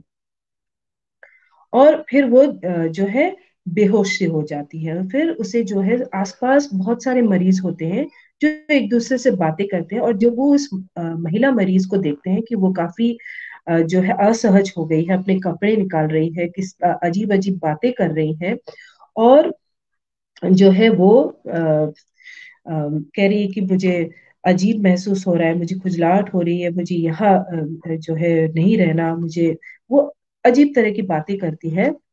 तो ऐसे पे जो है वो धीरे धीरे जो है वो अ, कमजोर हो जाती है और वो घूम करके जो है वो गिर जाती है। फिर उसे पानी पिलाया जाता है।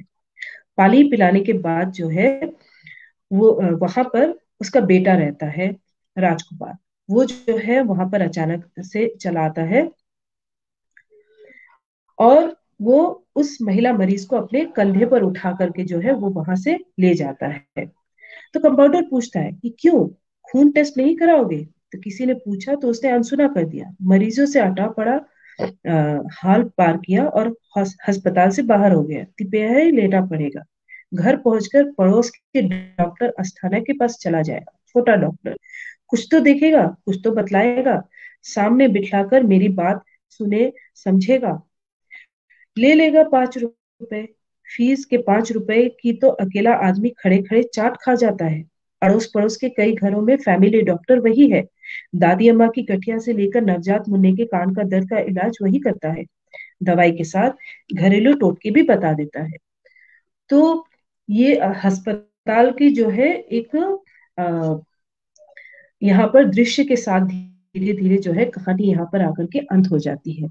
लेकिन यहाँ पर जो है हम आकर के देखते हैं कि डॉक्टर अस्थाना जो है वो एक छोटा डॉक्टर है और वो अपने गली मोहल्ले के सभी का वो फैमिली डॉक्टर बना हुआ है। एक डॉक्टर और मरीज के बीच का वो एक रिश्ता है। तो यहाँ पर मंजू भगत जी ने अपनी इस कहानी में एक छोटे डॉक्टर की एक अहमियत को यहाँ पर दिखाया है। बड़े बड़े अस्पतालों में मरीज चले जाते हैं, वहां पर वो कई कई दिनों के लिए वो चक्कर लगाते हैं। जितने दिनों तक कष्ट रहता है, बहुत बड़ा शारीरिक कष्ट रहता है, तब तक वो जाते हैं और वो अपनी जो है कष्ट से अपने आप को दूर करने की कोशिश करते हैं। लेकिन डॉक्टर अक्सर अधीर मिलते हैं, नर्स चिड़चिड़ी मिलती है और डॉक्टर जो है वो पेशेंट को उसकी बीमारी क्या है वो बताने के लिए जो है खून की जांच कराते हैं, पेशाब की जांच कराते हैं, इसके अलावा एक्सरे लेते हैं, कई कई तरह के वो टेस्ट कराते हैं। टेस्ट कराने के बाद जाकर के जो है डॉक्टर के पास वो रिपोर्ट दिखाने के लिए भी डॉक्टर से अपॉइंटमेंट लेना पड़ता है। उसके लिए भी कई दिन लग जाते हैं। फिर डॉक्टर जब वो दवाइयां देता है तो वो भी काफी महंगी आती है। तो मंजुल भगत जी ने अपनी इस कहानी में, छोटा डॉक्टर कहानी में जो है, कहानी को उन्होंने जो है एकदम से जो है एक कमरे से शुरू करके, जहां पर एक बड़ा डॉक्टर है वो उठ रहा है, उसके बाद वो नहा धो करके तैयार होकर के वो बस से जा रहा है, फिर अस्पताल का दृश्य जो है वो दिखाते हुए, और फिर अस्पताल में वो दृश्य दिखलाती है, इसके साथ साथ जो है मरीज आपस में एक दूसरे से बात कर रहे होते हैं। मरीजों के बीच जो है कंपाउंडर जो है वो अधीर सा है, वो जो है लोगों के नसों से वो खून निकाल रहा है। इन सब बीच में जो है वो चिड़चिड़ा भी रहा है क्योंकि ढेर सारे लोग वहां पर है। इसके साथ वो लोग अपनी आपस में बातचीत किए जा रहे हैं, वो भी जो है एक प्रकार से वो डिस्टर्ब हो रहा है। तो और फिर अचानक जो है एक महिला मरीज वहां पर चली आती है और उसके जो है वो जो है अपनी तकलीफ वहां पर उसको सहन नहीं होती और फिर उसे जो है छोटा डॉक्टर के पास ले जाकर के दिखाने की बात होती है। इस प्रकार से ये कहानी अंत होती है। अब हम आते हैं गुल दुपहिया कहानी पर।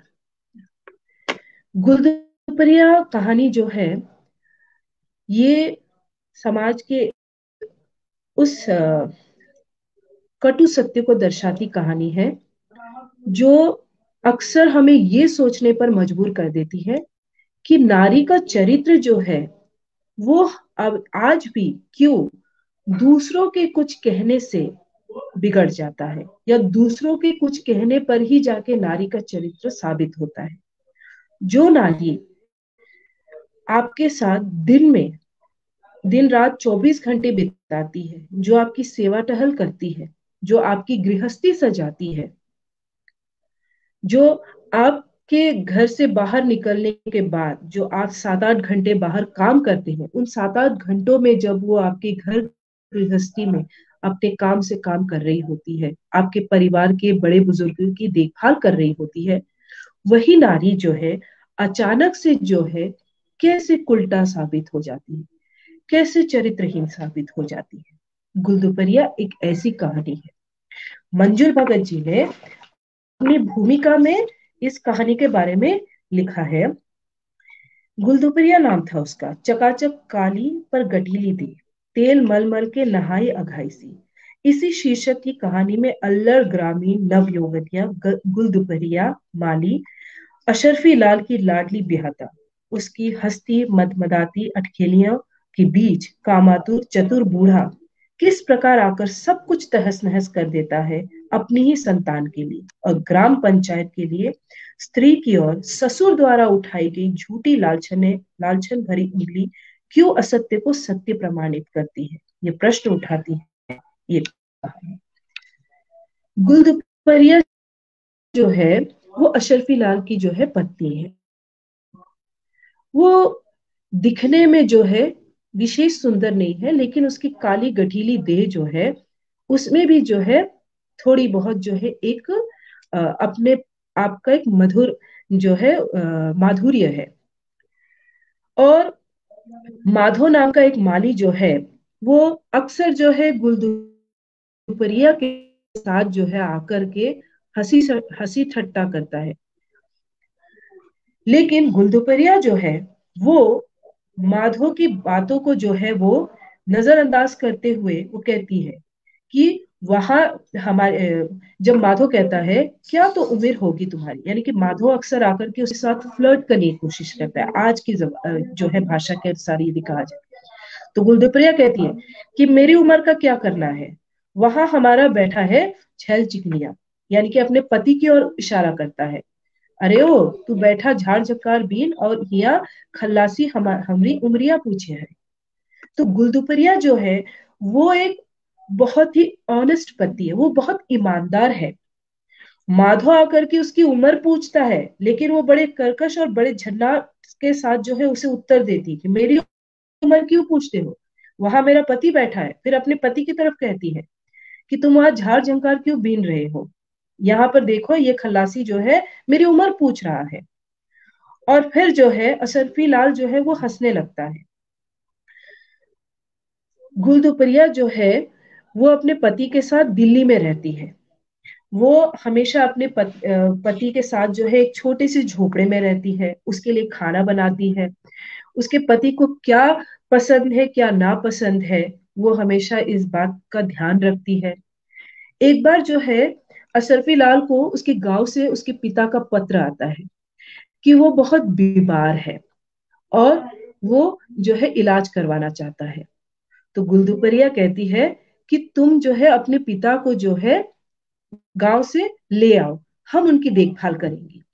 गुलदुपरिया के मन में ये बात इसलिए आती है क्योंकि वो और अशरफी लाल ही इस संसार में थे।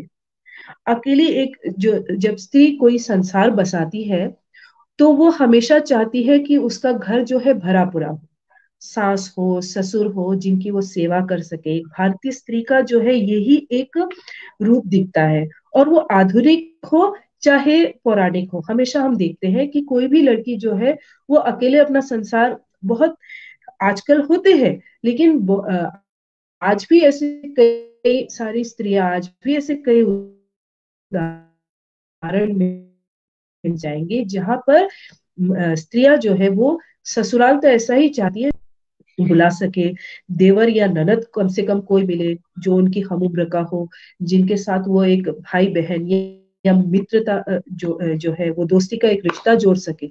तो गुलदुपरिया जब अपने पति को वो कहती है कि तुम अपने पिता को जो है गांव से ले आओ और हम उनकी सेवा टहल करेंगी, तो गुलदुपरिया के कहने पर जो है वो अशरफी लाल जो है वो गांव में चला जाता है और अपने पिता को जो है वो गांव से ले आता है। गांव भर में ये बात जो है ये बात बता दी जाती है कि जब तक जो है अशरफी का पिता जो है गणेशिया पूरी तरह से वो स्वस्थ नहीं हो जाता, वो उसे गांव नहीं भेजेगा।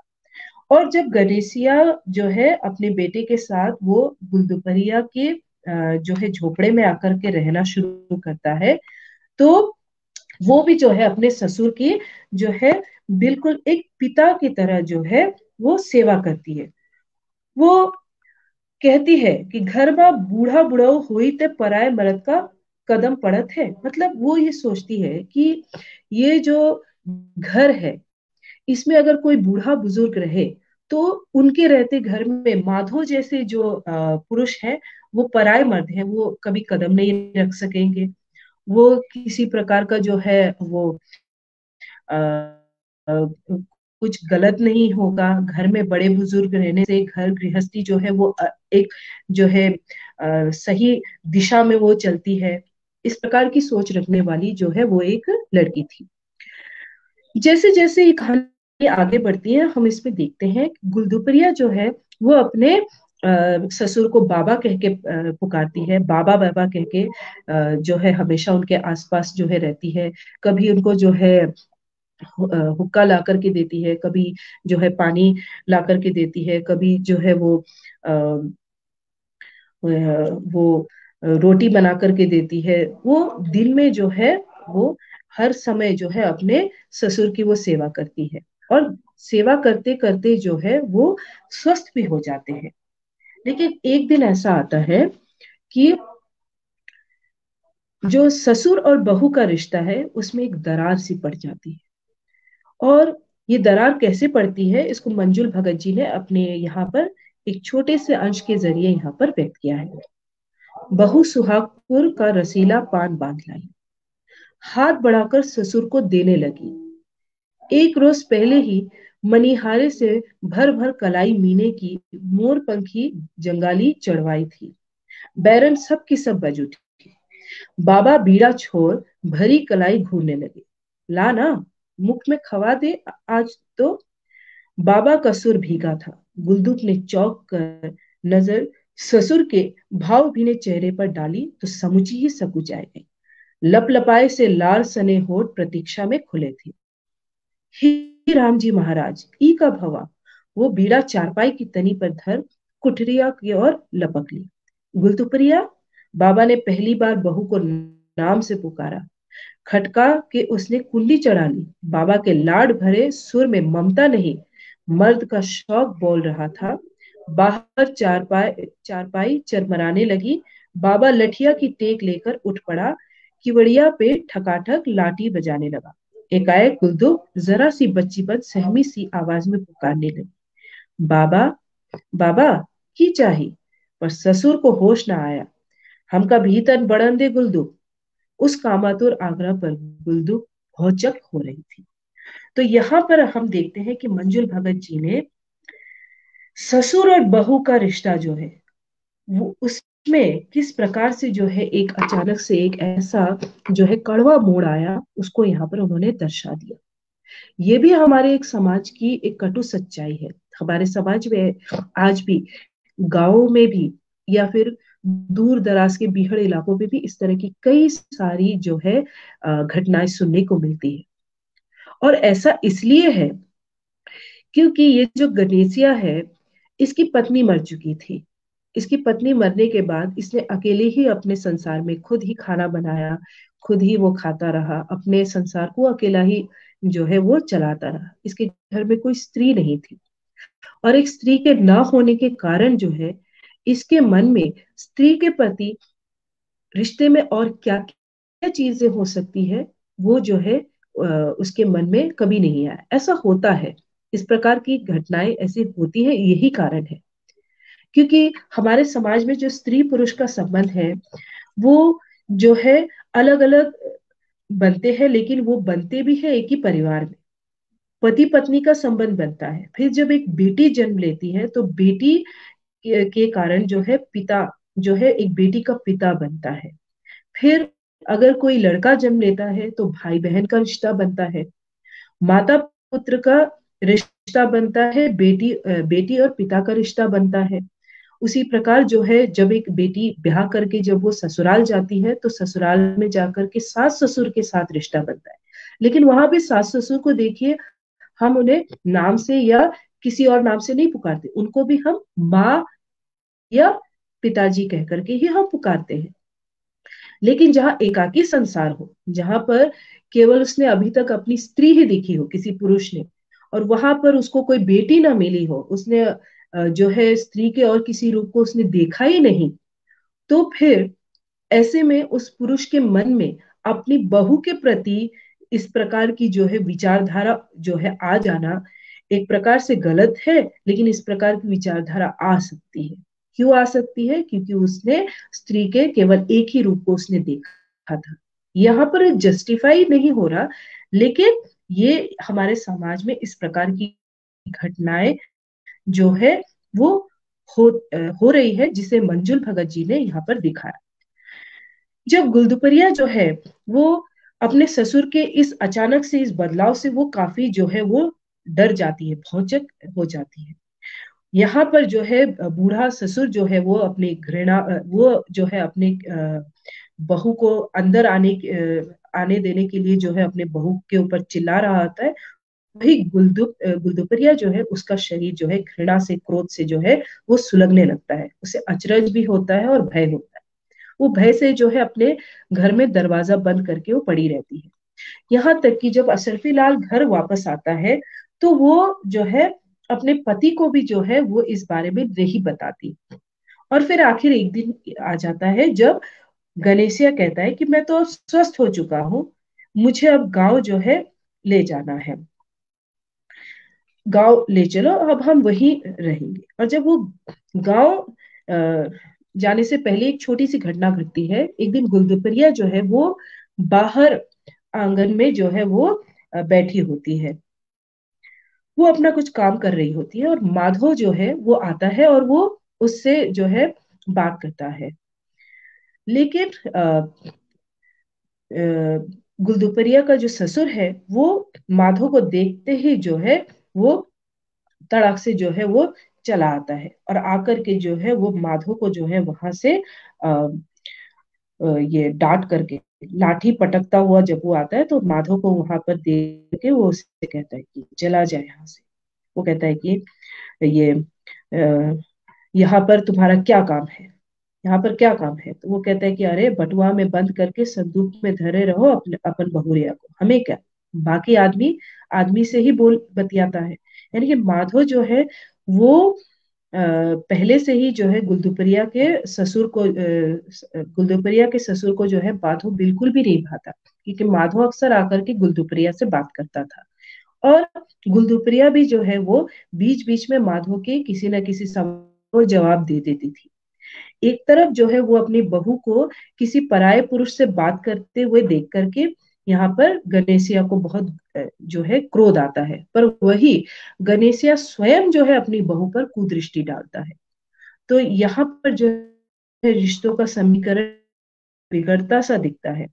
और ये बातें जो है असरफी लाल को इतने पर भी वो नहीं बताती है। फिर गणेशिया जब कहता है कि मुझे गांव छोड़ दे, तो असरफी लाल पूछता है कि तुम्हें यहाँ पे किस प्रकार का कष्ट और मुश्किल है? तो कहता है कि कष्ट और मुश्किल मुझे नहीं, तुम्हारी बहू को है।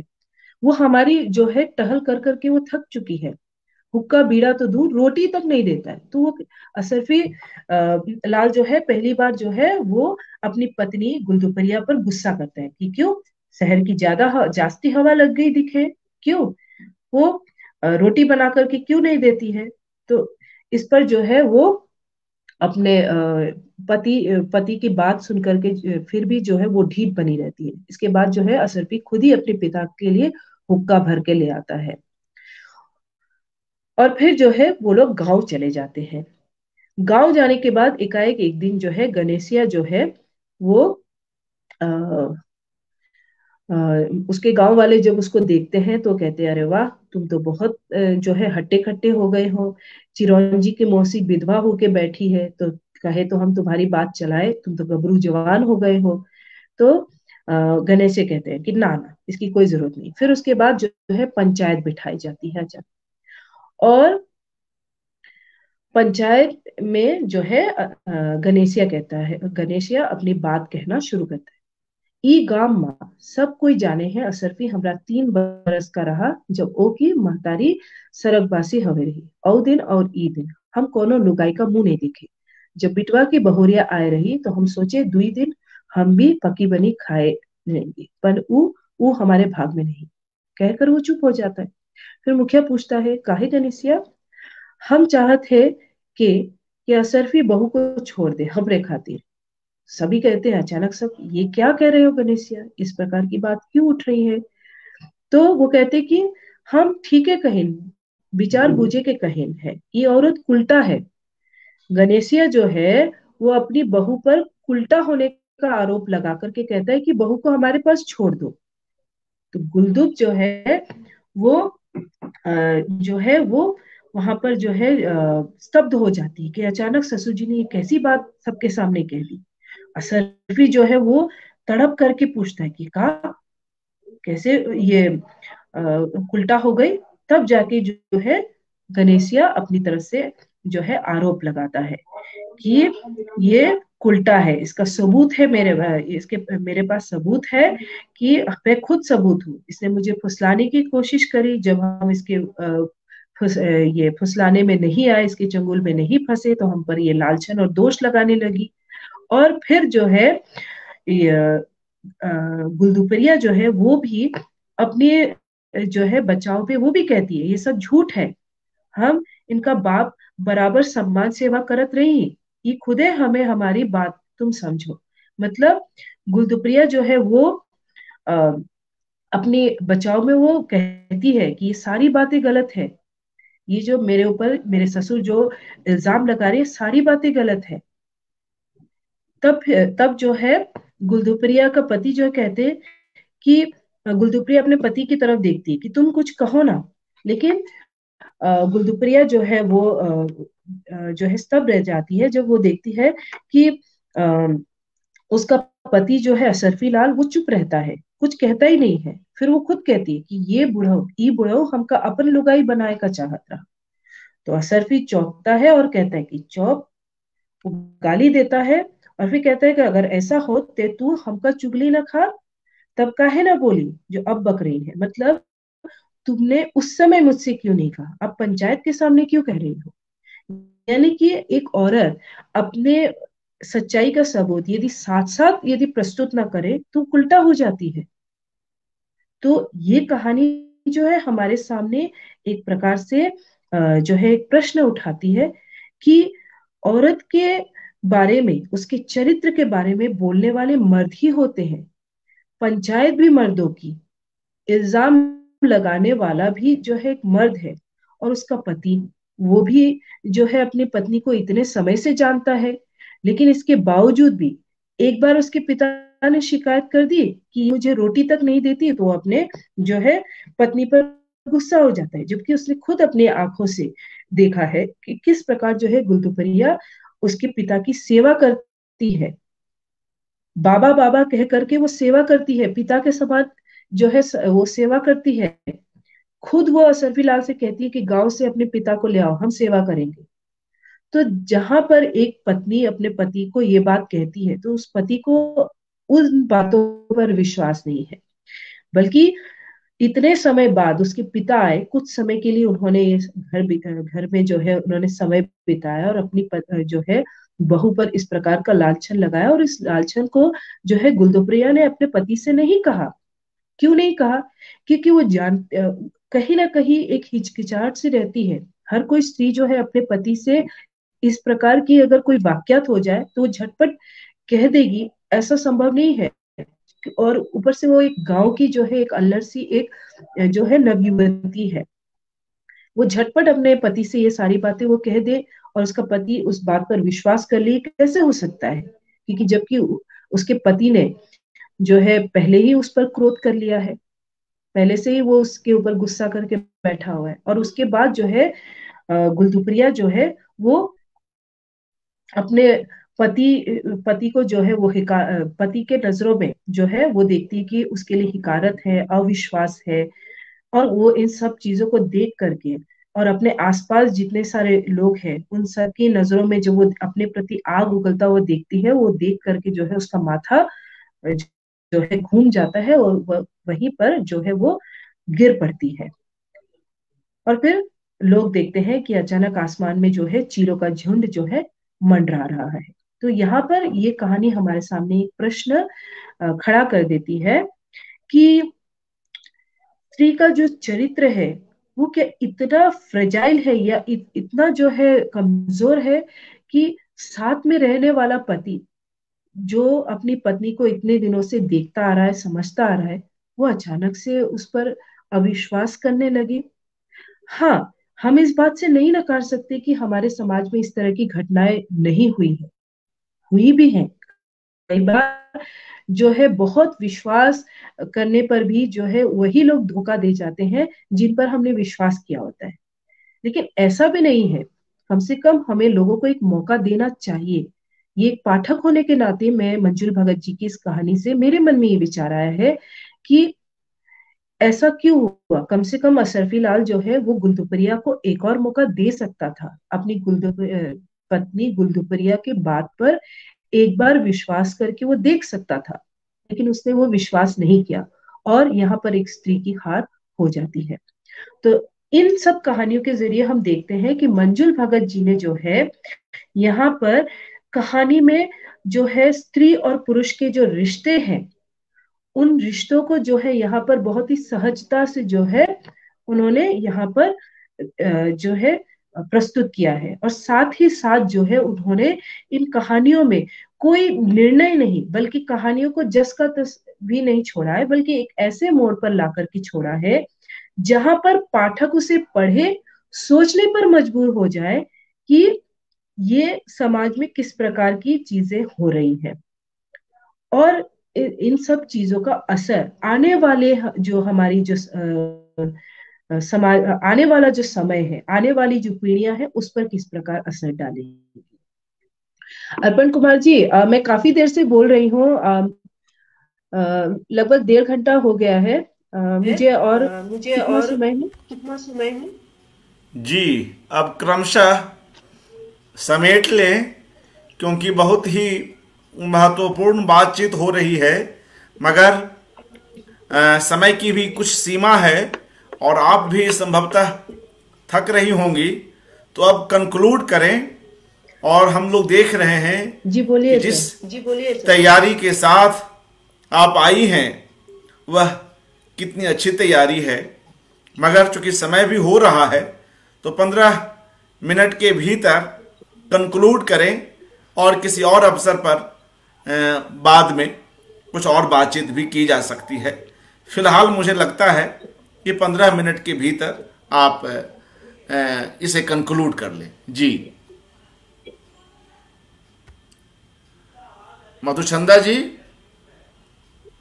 जी, मैंने अपना कैमरा ऑफ किया है आपकी बात को सुनने के लिए, क्योंकि ये डिस्टर्ब हो रहा था। ओके, आप वापस से आ जाएं और अपनी बात रखें। 15 मिनट के भीतर हम लोग इसे अब कंक्लूड करते हैं। जी जी।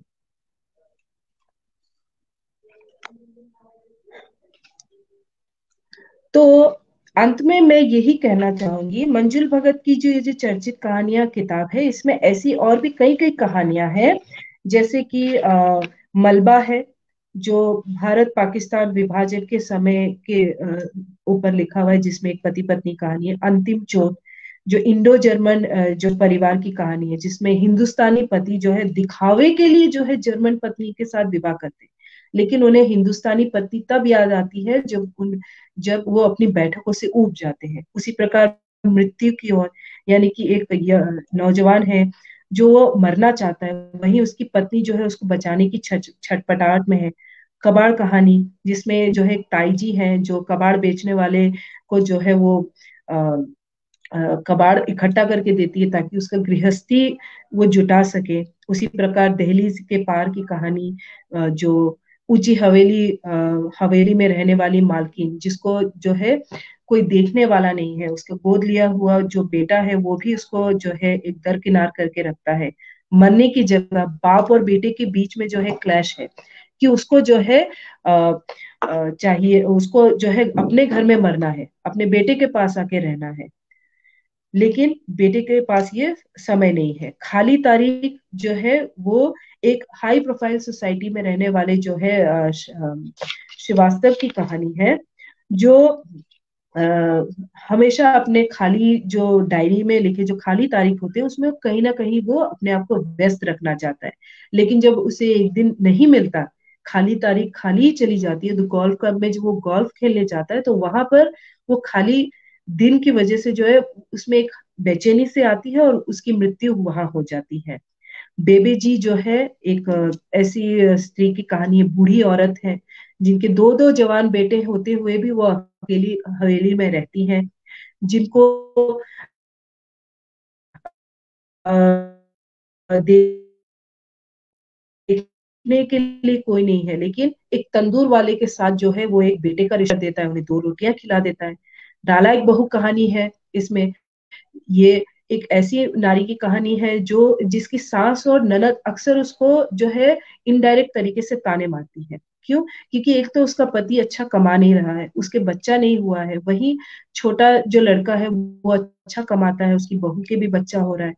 फिर वो कैसे अपने दीनहीन पति जो जिसकी नौकरी नहीं है लेकिन वो खुद नौकरी करके घर को संभालती है, माँ के कहने पर उनके घर के एक हिस्से को किराए पर दे देते हैं, फिर अपने पति के जो है ट्रांजिस्टर सफल तरीके से ट्रांजिस्टर बनाने की कला को देख करके वो प्रभावित होती है और अपने पति को अपने पैरों पर खड़े होने के लिए खुद आर्थिक रूप से मदद करती है।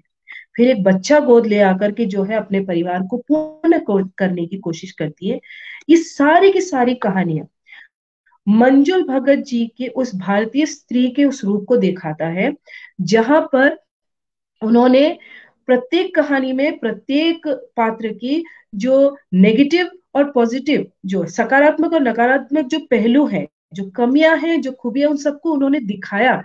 इसके बावजूद भी हर एक कहानी में उन्होंने जहां तक हो सके कोशिश की कि एक सकारात्मक जो है दिशा में जो है चीजें जाए। क्यों? क्योंकि समस्याएं ही समस्याएं दर्शा देने से जो है हमारे जीवन में कुछ नहीं होने वाला, समस्याओं को सुलझाना भी चाहिए। और उन्होंने यहाँ पर लिखा भी है अपनी भूमिका में कि अपनी कहानियों में मैंने साहित्य में रचित अपने चरित्र के विकल्पों को नकारता है। कोई भी लेखक है, जब वो लेखक बनने के बाद ही वो दुखी हो जाता है। आज का संत्रस्त लेखक बार बार जब अभिशप्त लेखन पेश करता है और ये कहकर जहर उगलता है कि उसके पास सिवा रोने की कोई और विकल्प नहीं है, तब वो जानबूझकर जीवन की कड़वाहट को समूचा जीवन मानकर अंगीकार करता है। एक तरह से अंगीकार भी नहीं करता, वो जीवन को बोझ की तरह अपने कंधे पर रख लेता है। लेखक हो जाने से जैसे उसके दुख जस्टिफाई हो जाते हैं, वो अपने विकल्पों को नकारता है। साहित्य में रचित अपने चरित्र के विकल्पों को नकारता है। वो स्वयं और उसका एकमात्र दुखित चरित्र जीवन के पहलू का नेगेटिव बनकर रह जाता है। अपनी कहानियों में मैंने स्वभावतः इस पैशाचिक छाया से बचकर लिखा रचा है, जीवन को भी बचकर और बचाकर ही जी लिया है। यानी कि वो जो है जीवन के उस जो पैशाचिक पहलू है उसको उन्होंने जो है अपने कहानी से निकाला है।